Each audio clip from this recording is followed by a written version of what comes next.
Welcome back to Live with RXMuscle's Road to the 2017 Arnold Classic, brought to you by Quest Nutrition. Visit questnutrition.com. I'm Dave Palumbo, and tonight's guest is IFBB 212 Pro and our good friend, Guy Cisternino. Welcome. What's going on, everybody? Dave, thanks for having me. Now, Guy, by all accounts, 2016 was a really good year for you. You had wins at the New York Pro, at the Miami Pro, but I know for you it was not a successful year because you didn't like your Olympia placings, and I know you were really pissed off about your fourth place at the Arnold Classic last year. This year, you're getting ready. You got a couple weeks left. You'll be at the Arnold Classic trying to move up from that fourth place you got last year. Talk to me a little bit about 2016 and how you felt it went. 2016, the Arnold, I was upset, but I was more confused, I guess. The last call out in prejudging, they took me from the far left. If you're looking at the stage, if you're on stage far right, and they moved me dead center, and they put everybody through all the mandatories. I was dead center. So I thought I was battling for first or second. But I knew last year they had that routine round that got judged. So I was a little like, I knew that was going to go in Hyde's favor and also Kai's favor as well. And that ended up pretty much sealing the deal for Hidetada. And I thought Hidetada was way, way off last year at the Arnold Classic. So, that fourth place for me, it was my first Arnold Classic, but still I thought I should have been placed much higher than fourth. Then I went on to win Miami, and I was going to shut it down, but they have the show in the New York Pro, which is in New Jersey, which is for me is easy. I don't have to travel anywhere, worry about being somewhere for a week with food and this, that, and the third. So I ended up going to that show the day after my brother got married, and I won that. And then I just parlayed that right over into the Olympia.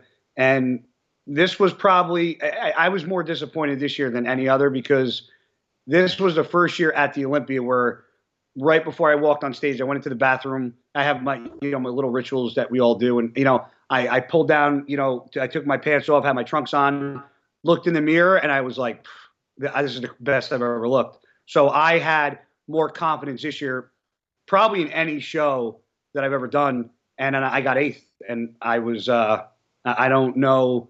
To this day, I don't even know what I didn't bring, what I didn't have.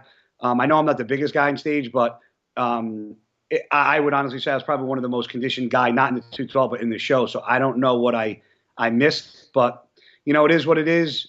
You can't change the past. You just got to work towards the future. And now my goals are set to do the best I can at the Arnold. So that's what we're doing in the next 17 days. When you're on the Arnold stage or you're on the New York Pro stage, your conditioning stands supreme against everyone else's. And I think you exploit that. You exploit people that might be structurally better than you, and you beat them. At the Olympia, it seems like when you get guys like Flex Lewis on stage, it changes the game, and it changes the way the judges seem to evaluate the guys. They start looking at structure more, and they start getting wowed by stuff that they maybe don't usually get wowed by in other shows during the year, which is usually a conditioning issue. Do you find that works against you at the Olympia? Yeah, listen, everybody at the Olympia, it's apples, oranges, pears, bananas, because the top five all look different. You have Flex, who is has a gorgeous physique to him, and then you have guys like Jose, who's a mass monster. He has his chest could come up. Sometimes he's not 100% with his conditioning. His back can use more detail. I was just on the phone with David Henry before I got home, and we were talking about the same thing. That everybody's on that Camel Crew Ashkanani guy, and I don't have anything against him. I think he's a great bodybuilder. He's a good dude. But looking at his physique, when I talk about physiques in bodybuilding, a lot of people get butthurt, especially if you talk about them and they're your boys. But we all have issues in our physiques. Me, for example, I need to bring up my arms and my back thickness. That's a knock on myself. David Henry needs to bring up his legs. Ashkanani, who took second at the Arnold, he had a shit ton of muscle on him. I was impressed by the amount of muscle size. But if I broke down his physique, I'm like, all right, he didn't have any glutes. His hamstrings weren't that great. He didn't have any definition in his quads in the front.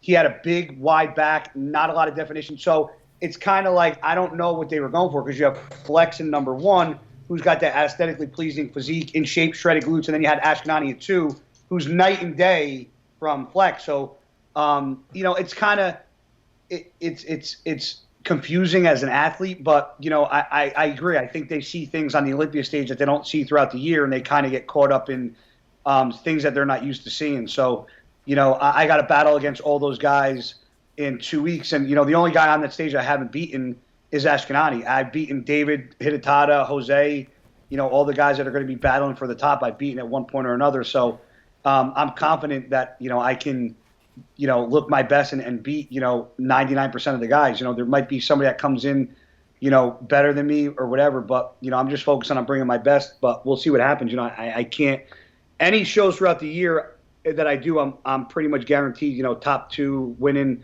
The Olympia and the Arnolds, you got the best of the best at those shows, so it's always a little more, difficult to win or place higher at those shows. But just got to keep chipping away at the chopping block. When you prepare for a show mentally, do you think about other competitors, or is it just all about you? I mean, do you start saying, well, I could beat Jose here, I could beat this one here, I got to come in a little condition here, or is it just, I'm going to bring my best to the stage? I don't worry about anybody else. I'm 34. I've been competing now as a pro for, damn near almost 10 years.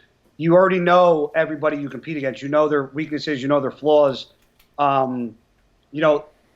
My strength in competitive bodybuilding is my mindset in the gym. I think that overpowers a lot of other things as far as my bodybuilding career goes. I don't ever think about other guys in the gym. I train my ass off, and people want to say it's cocky or whatever, but I think I try to view myself as one of the hardest working competitors in the sport, and that's just because I think a lot of guys train to be bodybuilders. I train because I love to fucking train, and I think that's the difference with me and a lot of guys. Some guys work out because they want to be a bodybuilder. I'm a bodybuilder because I love to work out. I think that's the where I stand apart from a lot of these guys. And I'm my best. And at the end of the day, I can't worry about how Jose's going to look, how David's going to look. I got to worry about how I'm going to look, because me worrying about them doesn't do anything. I'm not going to change what they're bringing to the stage by worrying about it. So there's no point for me to do that.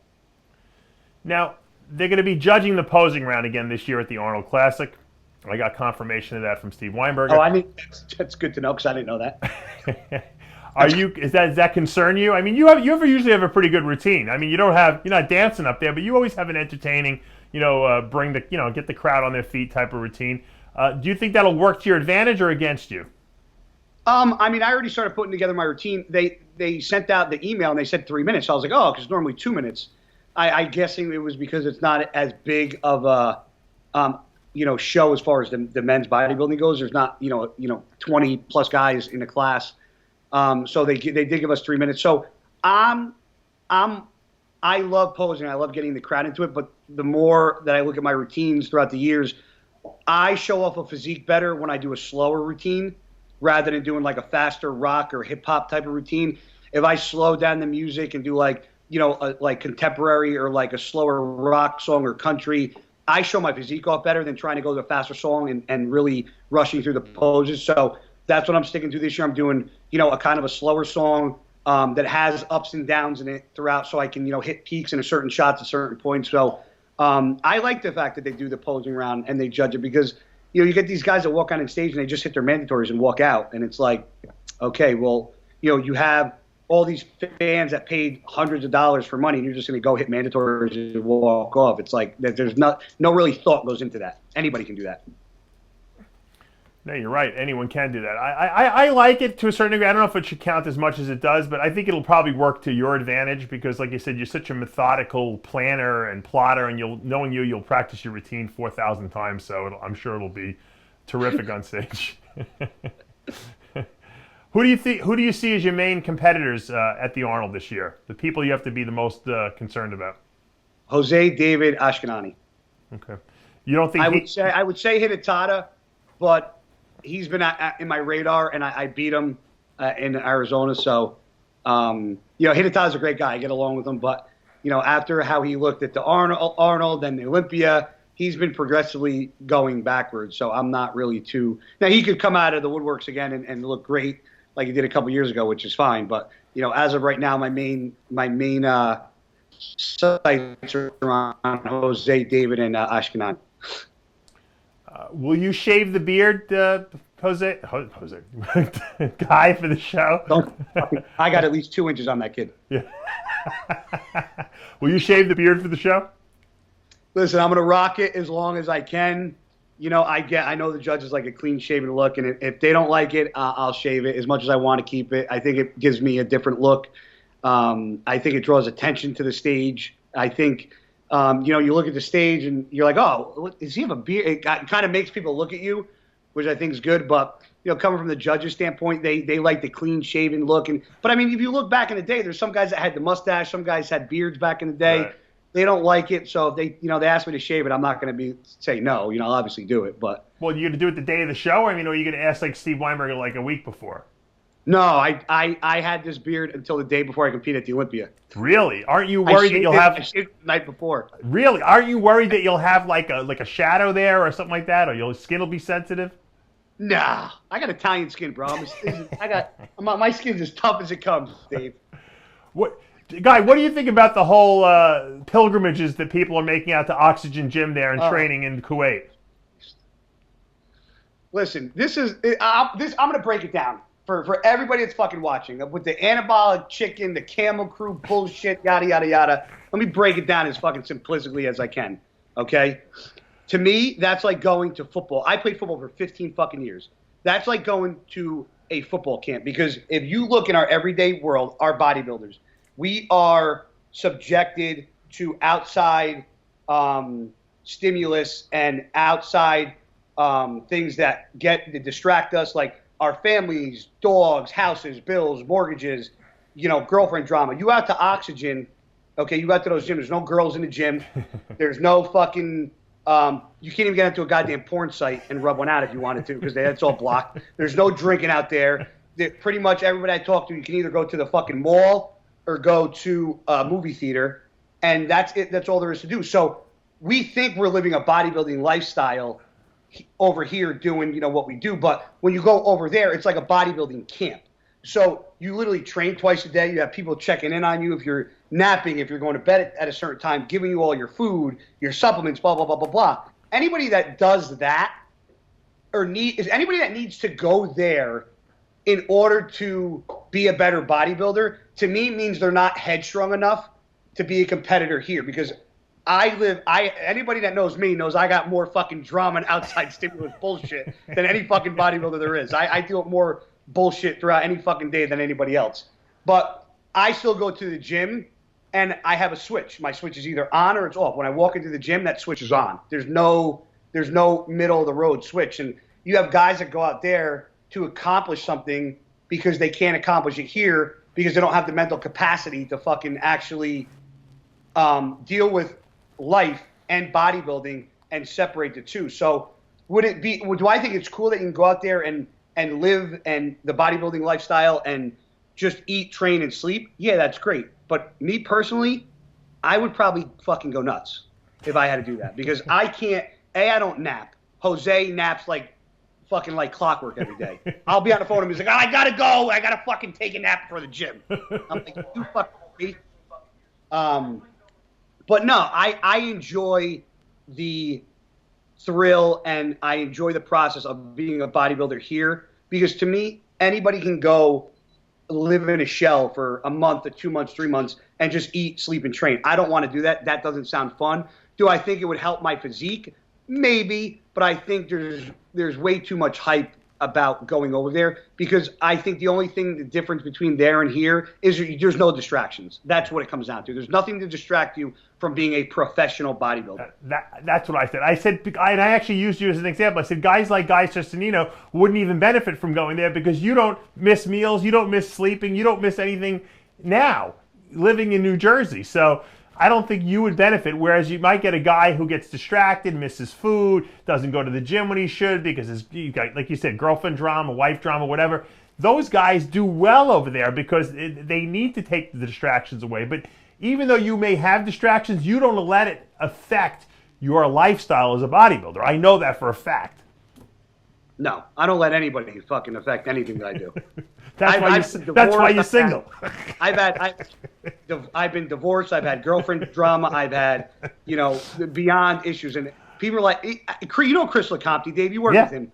Chris literally, he made the best analogy. He goes, I'm afraid for you to do a show with no drama. He goes, because you've literally competed for the past 8 years with drama leading up to every show. He goes, I'm afraid to see what would happen if you competed with zero drama. He goes, because you look great with all the drama. He goes, I'm afraid if you actually didn't have that drama, if you would be your best. Yeah, but you have drama, but it doesn't affect you. You never miss a workout. You never miss a meal. You went to your brother's wedding the day before the New York Pro, and you still went in there and won. So I think you just like to be distracted by the drama, but you don't allow it to affect you, whereas other guys do. No way in hell. All right, well, It sounds like your head's on straight. Let me ask you one question. You did you lost to Charles Dixon twice now at the Europa Phoenix show. Is that fucking driving you crazy? I had something in my throat, bro. Is that driving you crazy still? Yes, every day. Me and Charles are close, and we talk and we bust each other's chops because I think I'm still up on him, like for who beat who most. But it was weird because after anybody that watches a bodybuilding show, they kind of know based on where you are on stage, where you placed. It's right. Bodybuilding 101. After prejudging, there was 3 of us on stage. I was dead center. All the poses, we walked off. The next day at night, there was 5 of us on stage. They moved me from the end, put me dead center. They gave me second. After prejudging, Charles and his trainer, Trey, came up to me and congratulated me because they said they thought I hands down won. Wow. So you got the guy who won, his trainer, who congratulated you for winning, and based on how you are on stage, and then they give you a second. I've gotten second there 2 years in a row, and Charles has beat me there every year, and I don't think Charles has beat me at any other show but that show. And Charles is a good competitor. He's got a shit ton of muscle, and I don't mind losing to certain people, but it's just like the same place, the same, and he gets straight ones, which baffles me. Yeah. You give the guy straight ones at the it's just like, all right, like I get it. I'm not showing up there ever again to compete at that show. It's just plain and simple. Now, I'm all about being fair, but at the same time, like, people talk and you hear different things from outsiders about shows and this and that. So that's the second time that's happened to me, and after. I can take if the scorecard was like 5 to 6 or 5 to 7, but when he gets a straight 5 and I got a straight 10, then I got an issue with that because that was probably I thought I even might have even looked better there than I did at the Olympia, and to get straight seconds I thought was absolute just that was, in my opinion, for me personally, it was disrespectful. So. Now, you did an awful lot of shows last year. I mean, throughout the entire year, which means to me that you've been with dieting most of the year. Are you going to do that again this year? I mean, this is the thing, Dave. We're all bodybuilders. I mean, we get paid to compete. I mean, you got all these guys who fucking sit around all year and don't do anything, and they show up to the fucking Olympia, and they look either the same or worse. Right. At least when I diet, I eat more food, and I feel better, and I'm stronger. So it's like if I can fucking compete and grind it out, then why not? Everybody's like, oh, you need an off season. You need to do. I don't need to do anything. I've won. Listen, if I died tomorrow, Dave, you were with me from the amateur days. People thought I would never win. Be a pro. Win a pro show, go to the Olympia. I've won 6 shows. I've been to the Olympia 6 fucking times. I got great sponsors. I'm living a dream. So I enjoy what I do, and I'm 34 years old. I'm not going to be doing it till I'm 50 years old. There's a very small window of opportunity for us to compete, and I don't want to turn back when I'm retired. Like, man, I should have fucking done more shows. Right. Well, I agree. I think a lot of guys should do more shows, but a lot of them just don't have the mental fortitude that you do to bring it every single time you come to the stage. You're always in shape. Well, I guess good luck. Like I said, I've worked with you when you first started, so I kind of I'm like emotionally invested in you, almost like a father. So I want to see you win the big show. That's the one thing that you haven't done yet. I know that's driving you crazy, and obviously the Arnold is going to be a huge show with Jose up there and Ashkanani up there and Hide up there and David Henry. So if you do win, come I guess March, it will be a huge feather in your cap. That's for sure. I will make sure if I ever win the Olympia or the Arnold, that the first interview I do is with RXMuscle. All right, we'll hold you that. Johnny's got it. By the way, just a funny story. Yeah. I don't know if you remember this because I was talking about you the other day. Do you remember? Because in 2008 Nationals in Atlanta, I came to your room after prejudging, and I was so fucking sick, and you were like kind of blowing me off because you thought I was just like dehydrated. Yeah. And I literally like kneeled down on your floor and put my head down, and PJ walked in with Mike Libatori, and PJ looked at you and goes, Dave, Guy, there's something wrong with Guy. He's not good. And you're like, no, he's fine. And then like PJ and Mike picked me up, and you're like, you made PJ go get a vitamin water, dump salt in it, and you told PJ don't let him fall asleep. And they dragged me to my room, laid me in bed like I was a fucking, like I was dying. And then I literally fell asleep because they left to go get me the vitamin water. They woke me up to tell me to fucking drink. And I was so out of it, I didn't even know what it was. And I start drinking this fucking vitamin water.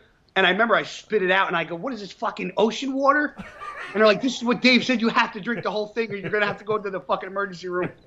Yeah, because you had to severely suck down to make weight. People don't realize that you were not anywhere close to 176 pounds, you know. No. So it was one of my funniest memories. Yeah, I remember that. It was very funny. Now, let me ask you a question. Are you owed any money by Muscle Development or Steve Blackman? I knew that was coming. I was waiting for it to slide in. I knew it was going to eventually. I honestly do. Listen, I have no issues. I don't bash anybody. I don't talk negatively. I don't have anything. Are you owed money? I don't even know. Yes, you do. Yes, you do. You know. This is the thing. You know everything. My contract changed so many times as far as like what they wanted, sponsorship, who was doing what. There were months where I didn't get paid, and then I was told I was getting paid, and so you're owed money. You're owed money. I think I honestly don't. You're owed money. You're owed money. You're being nice. You're being nice about it, but you're owed money. I understand. It's okay. It's all right. But you know what it is? Every time there was an issue that came up with money, and this is what, this is not negative, but this is, if anybody from MD's watching, this is my constructive criticism, is that everybody over there always pointed the finger at the other person. Well, so I would call the lady who dealt with the checks. She would point this finger to Steve. Steve would point the finger at this person. Well, so it's all Steve. It's Steve. Steve's the one who signs the checks. We know that. No one else signs the checks. You're owed money. The thing that pisses me off about the fact that you're owed money is that he promised you money based on the fact that he didn't want you to interview with anyone else but them.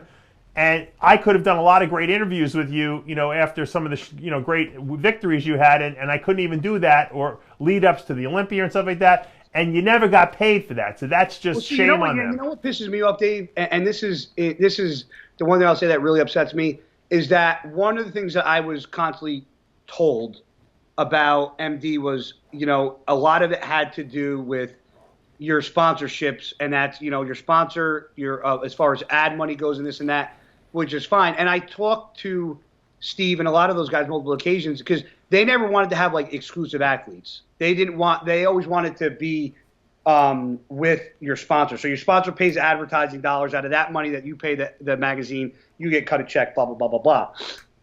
I talked to them multiple times I'm like, guys, you want athletes to only work with you, and you don't want them doing other things with other companies or interviews or radio shows. How many, and this is what I said to Steve. I said, I'm the most loyal person, because even at times where the checks were late or months went by and not getting paid, how many times did you ask me to do an interview?